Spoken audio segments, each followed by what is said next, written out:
Salut à tous, dans la vidéo d'aujourd'hui on va parler d'argent et je pense que c'est un sujet qui peut vous intéresser.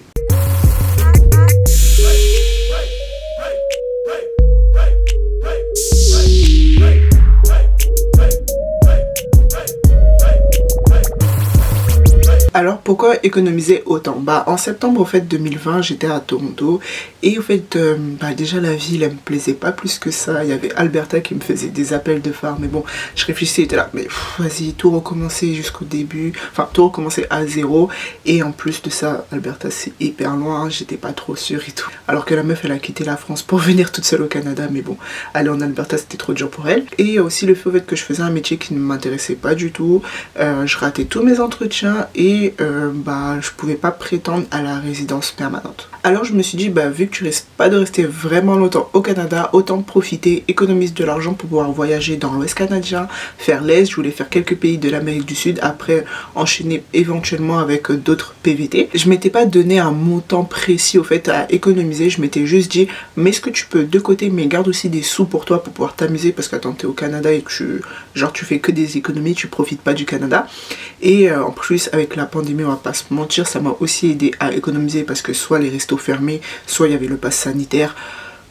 Bref, tout ça faisait que ça m'a permis aussi d'économiser et aussi que je profitais de ce que je pouvais profiter. Et bon, vous avez bien vu que mes plans ont un peu changé parce que de base le 16 mars 2022 je suis censée quitter le Canada parce que mon PVT expire, mais étant donné que là actuellement je fais une formation pour devenir pâtissière, mon visa, j'ai un visa étudiant qui me permet de rester au Canada jusqu'en décembre, et après ça je peux demander encore un autre visa pour rester au Canada, mais à voir, je sais pas, tout dépendra si vraiment je veux rester, si j'ai une de mes proches qui va peut-être venir, donc si elle a son PVT, elle veut que je reste avec elle, donc peut-être je vais rester, mais on sait pas. En tout cas je verrai bien où le vent m'emmène.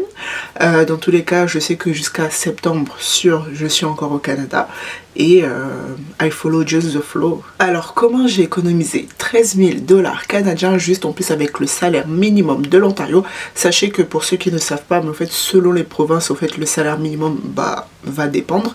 Là je sais que le fédéral est passé à 15 $, mais par exemple le Nouveau-Brunswick, si je me trompe pas, il a 11 $ de l'heure le salaire minimum, alors qu'en Alberta il me semble je crois que c'est Alberta ou Colombie-Britannique, en tout cas c'est l'un des deux où le salaire minimum est plus élevé.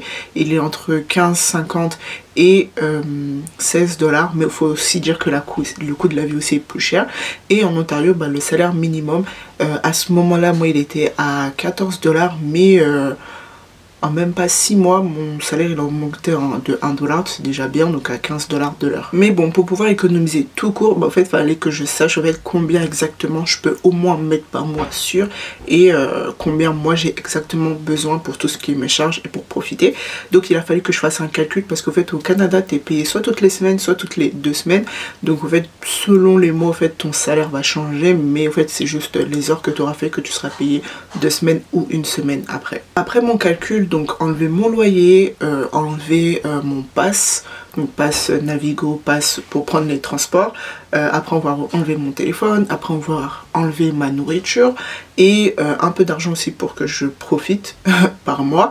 J'ai vu que je pouvais mettre entre 700 $ et 1000 $ par mois, qui est quand même pas mal, parce qu'avec un salaire minimum, parce qu'en plus on va pas se mentir, j'étais en colocation, donc dans ma colocation tout était inclus, le prix que je payais tout était inclus, et donc j'ai vu que je peux mettre entre 700 et 1000 $ par mois. Donc ce que je me suis dit, je vais mettre sur 800 $ de côté, et si le mois d'avant il me reste des sous que j'ai pas utilisé, et ça partira aussi dans mes économies. Alors si on calcule 800 $ par mois, ça me fait 9600 $ en 12 mois que j'ai pu mettre de côté. Puis vient mai 2021, donc c'est là, à ce moment là où j'ai eu mon retour d'impôt, parce que on a jusqu'au 30 avril 2021, quand j'ai commencé mes économies c'était en septembre 2020, de février au 30 avril tu dois faire ta déclaration d'impôt, et ensuite après tu peux éventuellement avoir un retour d'impôt si les impôts ont trop pris.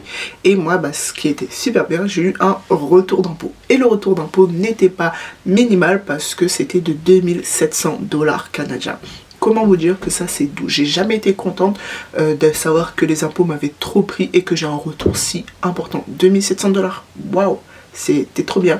En plus de ça, comme je gagnais que 15 $ de l'heure, pour eux c'était un salaire minimum, pour moi j'arrivais à vivre et à faire des économies avec, mais j'ai eu droit à des aides de 75 $ tous les 3 mois, et là j'ai mon dernier paiement qui arrive en avril, donc mais les 75 $ que j'avais reçus avant, je le mettais directement dans mon compte épargne pour pouvoir économiser, toujours dans l'économie.